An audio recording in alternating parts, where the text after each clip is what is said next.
Senhor presidente, senador Confúcio Moura, senhoras e senhores, eu resolvi hoje vir à tribuna para falar de uma agenda positiva.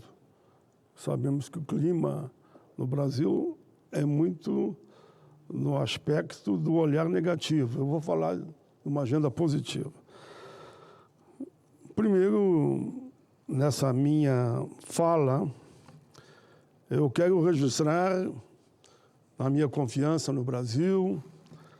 Tenho muita esperança que a gente saia dessa, preservando, claro, a democracia, a soberania e os direitos da nossa gente, garantindo os empregos, renda, e que esse conflito ao instalado chegue ao fim, tanto aqui dentro do Congresso, como também a nível internacional.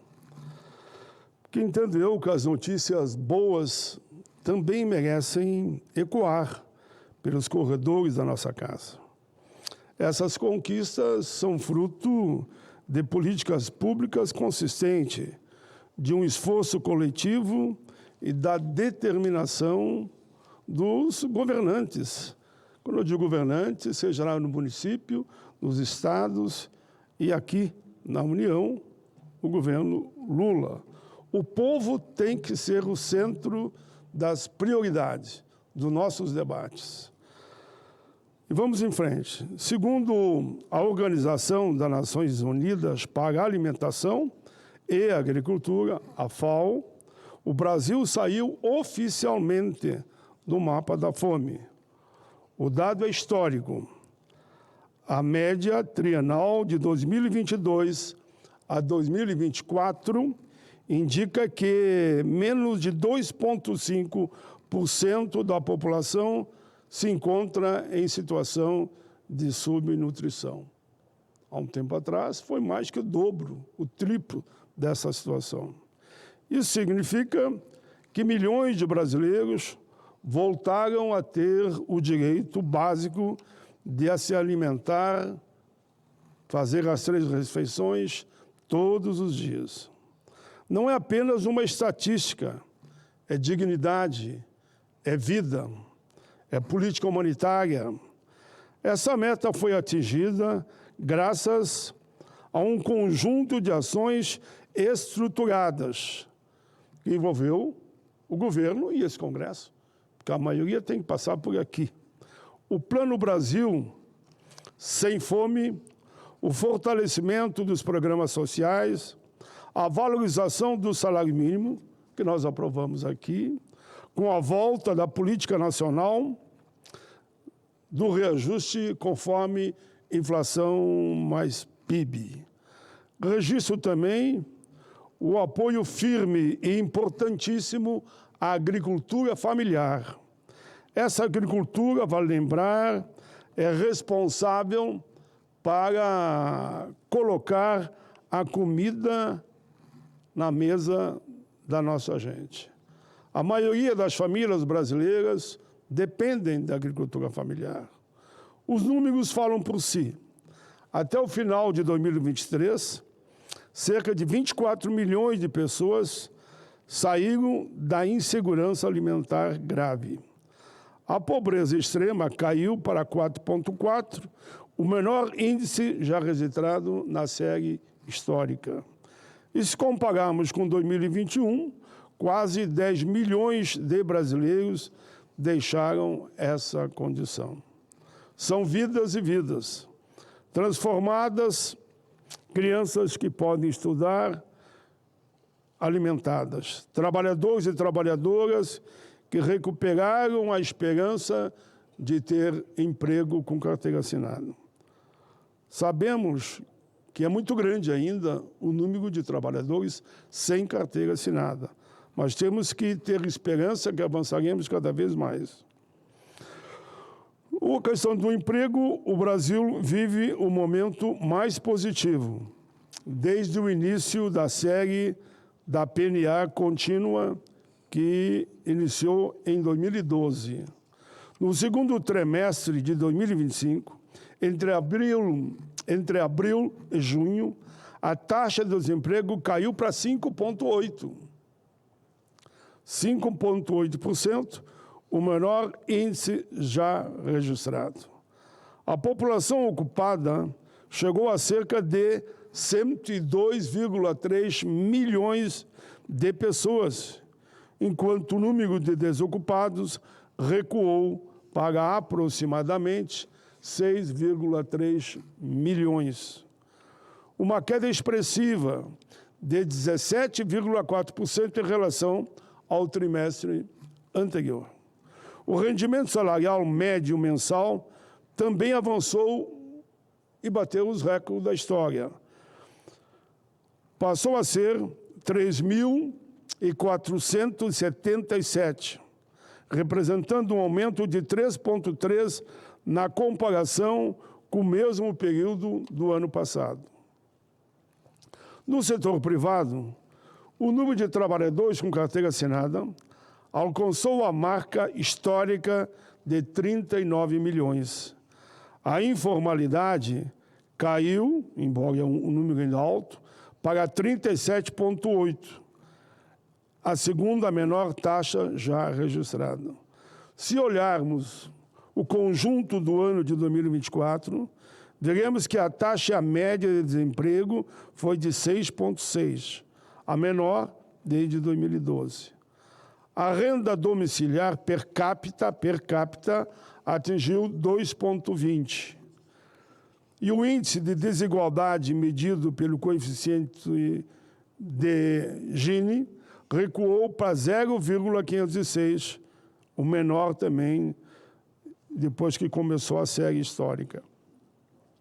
Esses resultados não são obras do acaso, são fruto de um projeto de país que valoriza a inclusão social, que protege os trabalhadores do campo e da cidade, que investe na educação e na saúde, que cria oportunidade, fomenta a economia real. Falo tudo isso, mas também reafirmo, fizemos muito, mas temos muito ainda por fazer. Isso tudo é o resultado de políticas como, repito, da valorização do salário mínimo, a ampliação e o fortalecimento dos programas sociais, a retomada das obras públicas, o crédito facilitado para micro e pequenos empreendedores e também para os trabalhadores. É, com certeza, uma forte política de geração de empregos. Como muito bem afirmou o ministro de Desenvolvimento e Assistência Social, Família e Combate à Fome, o Wellington Dias, nosso colega senador também, agora está como ministro, mas é senador, diz ele, não há soberania sem justiça alimentar e não há justiça social sem democracia. É exatamente isso. A democracia é o solo fértil, onde se constroem direitos, onde semeando dá. Sem ela, não há como garantir que o crescimento econômico chegue à mesa das famílias. Que o emprego seja de qualidade, é o que mais queremos, e que a renda seja distribuída de forma justa. Destaco aqui o importante trabalho realizado pela CONAB, Companhia Nacional de Abastecimento. Cumprimento aqui meu amigo e colega, foi deputado estadual, foi candidato a governador no meu estado, e hoje ele é o presidente da CONAB, que é o presidente Edgar Preto e sua equipe. Meu abraço carinhoso aqui, parabéns, presidente da CONAB, Edgar Preto e a sua equipe. Mas vamos em frente. É verdade que ainda há muito, sim, por fazer. O Brasil tem que continuar avançando. Na semana passada, este Senado aprovou corretamente, apesar dos desencontros que estavam havendo, o imposto de renda da pessoa física, IRPF, para quem recebe até 2 salários mínimos o equivalente a 3.036, não paga imposto de renda.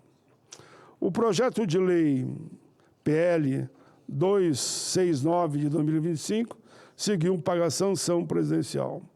Que possamos aprovar outras pautas de interesse coletivo da nossa população e do crescimento e do desenvolvimento do nosso país. Falo também aqui, e vou aprofundar amanhã, presidente, falo do PL 1087 de 2024, que garante a isenção do imposto de renda para quem ganha até 5 mil e a redução parcial para quem recebe até 7.350. É justiça tributária, é justiça social. Esse PL também trata de tributação das altas rendas. Os mais ricos precisam contribuir de forma justa com o país. Só isso que nós queremos. O Brasil enfrenta desafios lá fora. Está aí um tarifaço que atinge diretamente setores estratégicos da nossa economia. Pega o empresariado, mas repercute na população de baixa renda. O Congresso, eu diria, precisa votar urgentemente o socorro aos setores mais atingidos, seja dos empresários da cidade ou do campo. Temos que fortalecer os empregos. E para fortalecer o emprego, temos que fortalecer as empresas. O senador Girão, que é um empresário, um investidor reconhecido e respeitado pela sua capacidade de atuar, sabe que nós estamos falando a mesma linguagem, né? Oxalá nós não tivesse nenhum empresário, mas nenhum, por menor ou maior, com esse tarifaço de 50%. Mas, enfim, eu estou pedindo que o governo tenha que avançar para ajudá-los. Precisamos aprovar mais ajuda aos estados também que sofrem com os efeitos devastadores de tragédias climáticas. Entre eles, claro, eu lembro da situação do nosso Rio Grande do Sul.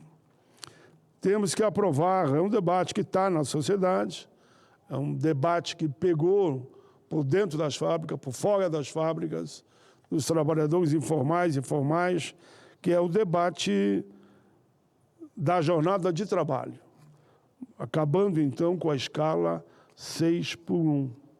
Eu tenho uma PEC, senadores, uma PEC ainda de 2015, que desde a Constituinte nós entendíamos que era possível reduzir a jornada de 48 horas para 40 horas. Não foi possível, mas reduzimos de 48 para 44. E o número de trabalhadores empregados aumentou no país. É só ver o número de trabalhadores que tínhamos empregados na época e o que temos hoje. Hoje está 5,5, 5,4, e na época era então de 12%. A PEC 148, de 2015, de minha autoria, tem como relator aqui na CCJ o senador Rogério Carvalho. Já deu o parecer, fez ajustes necessários e a PEC está pronta para ser votada. A nossa proposta, para ficar bem claro, era reduz para 40 horas semanais, sem redução salarial.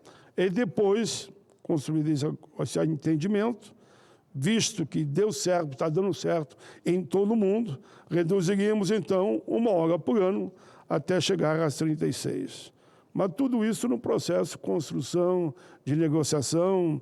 Ninguém quer passar do dia para a noite de uma escala de 6x1 a uma escala de 4x3, como inúmeros países do mundo já adotaram. Enfim, precisamos ampliar direitos, reduzir as desigualdades regionais, garantir trabalho decente e combater todo tipo de trabalho escravo. Fortalecer a proteção social, construir e avançar para uma nação justa e solidária.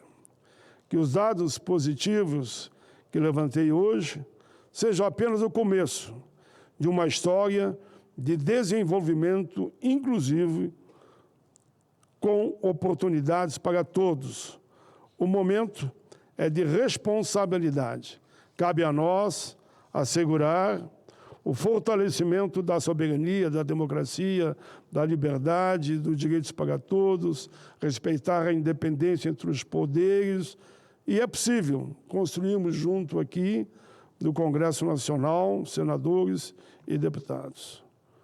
Que o Brasil se mantenha firme, como vinha vindo, no caminho do progresso e sempre avançando na justiça social.